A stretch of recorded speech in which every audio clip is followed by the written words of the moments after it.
Okay,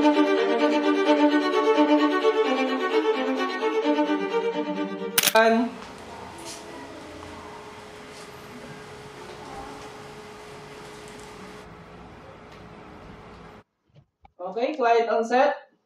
And 3, 2, 1, action. Hello, I'm Aisel J. Abando, 21 years old, ComSci student from Mabini Colleges, and I am a content creator.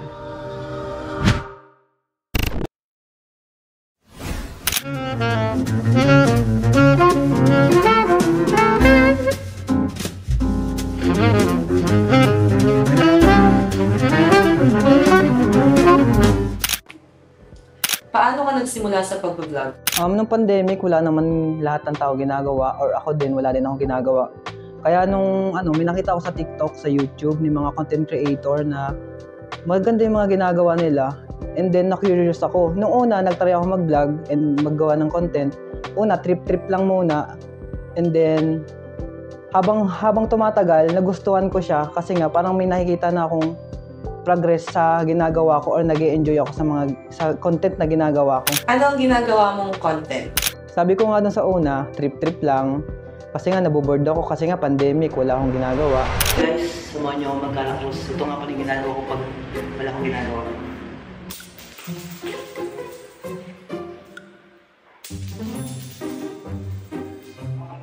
So pangalawa, try din ako ng content na food vlog, which is hindi siya nag-content, di rin siya nag-click sa mga taong nanonood sa akin. So ayun guys, nagluluto ako ng tinolang dinosaur ngayon. Tara kain!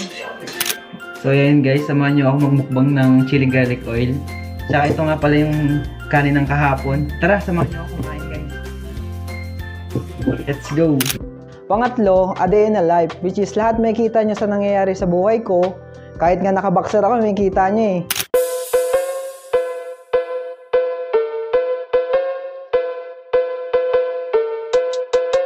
So ayun guys, kakagising ko lang. Bad news, tinalagnat ako ngayon. Ang sama ng pakiramdam ko. Siyempre as in lahat. So ayun guys, nandito ako ngayon sa CR. Ang kasama lang ay Timba at saka Tabo. Wala kasing tao dito sa bahay ngayon, kaya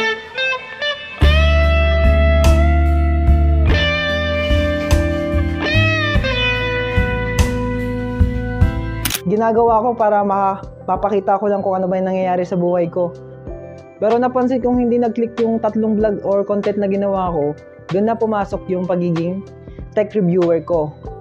Which is, bilang isang ComSci student, gusto ko i-share yung knowledge ko about sa technology sa mga taong hindi nila alam about pagtingin ng cellphone, kung ano ba dapat bilhin nila, kung mamimit ba nila yung expectation nila, or sa laptop naman, or sa computer. Dapat may knowledge sila kung bibili sila sa mga ganung bagay or bago nila i-purchase yung bagay na yun. Gaano kadalas ka mag-upload ng vlogs? Nung una nag-struggle pa ako kasi nga ang ginagamit ko palang pang-edit nun ay cellphone, pati pag video, cellphone din. Wala pa akong gamit or hindi pa ako kumikita sa vlog na or content na ginagawa ko. Minsan nag-upload ako sa isang linggo or 2 linggo, isang beses lang ako nakakapag-upload. Since na ngayon ay medyo kumikita na ako, sa isang linggo, 2 beses na ako nakaka-upload kasi nga nag-invest na ako sa gamit ko or para meron din akong quality content na may i-share ko or maibahagi ko sa mga taong nanonood sa akin. Ano yung mga challenges na naranasan mo nung nagsisimula ka pa lang sa vlog? Noong unang struggle na nahihirapan ako, which is yung paggawa ng account sa YouTube. Kasi nga may mga bagay na hindi ako nasusunod, gaya nung copyright, yung paggamit ng music.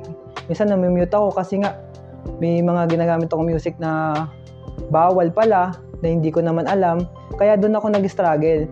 Kaya nahihirapan din akong gumawa ng quality content. Pangalawang challenges na nangyari sa akin yung pagpaparami ng subscriber o viewer. Kasi hindi naman lahat ng vlogger magsisimula sa pinaka marami agad yung viewers or subscribers. Siyempre, lahat tayo dadaan muna sa step by step para maranasan natin yung nangyayaring kung magandang mangyayari sa content na gagawin natin. And then, tsagaan lang talaga. Mahirap talaga ang pag pinasok mo ang pagiging content creator or vlogger. Dapat marunong ka makisama sa mga kaibigan mo or yung pag-share ng mga content mo.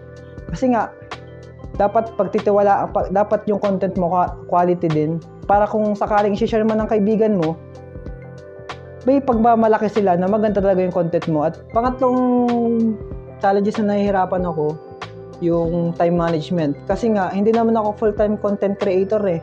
Estudyante din ako, may responsibilidad ako sa school, responsibilidad sa bahay. Kaya nahihirapan ako. Nahihirapan din ako mag-upload ng 2 video sa isang linggo.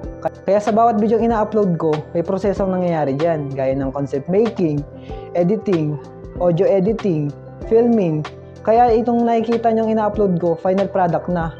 Kala nyo madali lang ginagawa ko, dyan kayo nagkakamali. Kasi nga, bilang isang content creator, mahirap mag-isip ng kung ano dapat nyong gawin sa video or i-upload nyo. Pang-apat at panghuling challenges na nahihirapan ako, yung kawalan ng magandang equipment. Kasi nga kung ano na yung nakikita ko noon, yun lang din yung ginagamit ko. Kaya nahihirapan ako, may maganda kang concept, yung equipment mo naman, hindi maayos. Kaya yung quality or content na ginagawa mo, pangit yung kakalabasan. Paano mo nasolusyonan yung mga naging challenges mo since ang goal mo is makagawa ng contents with quality? Diba, kumikita na ako kahit paano sa video na or content na aking ginagawa. Inipon ko muna siya ng inipon hanggang sa makapag-invest ako sa mga magagandang equipment. Kasi alam kong magagamit ko din ito sa mga content na aking gagawin. Pwede mo ba ibahagi sa amin at sa mga manonood ng video na ito yung mga ginagamit mo sa pag-vlog? Ito nga pala yung mga technology yung ginagamit ko sa paggawa ng content. Poco X6 Pro. May malawak na storage at magandang camera na ginagamit ko sa paggawa ng content.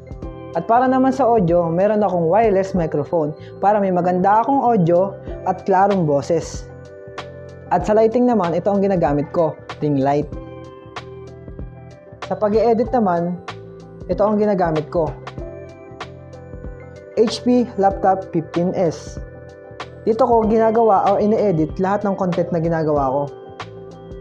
Kung gusto nyo makita ang buong detalye sa equipment na ginamit ko, meron akong ginawang review patungkol dito. Makikita nyo ang link sa description. Anong masasabi mo sa mga nagsisimula pa lang sa vlogging at wala pang maayos na equipment? Ang masasabi ko sa mga aspiring content creator, tuloy-tuloy nyo yung ginagawa nyo. Huwag kayong magpa-apekto sa mga sasabihin ng iba, ay hindi maganda yung quality niyan. Basta kung ano lang yung meron kayo or equipment na or technology na ginagamit nyo, yun na lang gamitin nyo. Hindi naman lahat nagsimula sa magagandang equipment. Kagaya ko, nagsimula ako sa wala. Kaya kung ano yung ginagawa nyo, tuloy-tuloy nyo lang o tiyagaan nyo.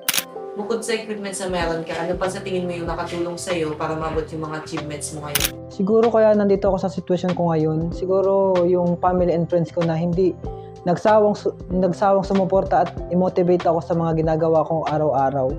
At sa mga taong naniniwala pa rin na kaya kong gawin yung kung ano akong meron ngayon. Yung mga kagamitan na yun, isa yun sa mga tumulong sa akin kung asan ako ngayon. Alam ko naman na medyo pricey, pero sulit naman. Ano ang pinakamagandang naging dulot sa'yo ng vlogging? Siyempre, hindi na ako magpapaligoy-ligoy pa. Siyempre, may kinikita akong pera.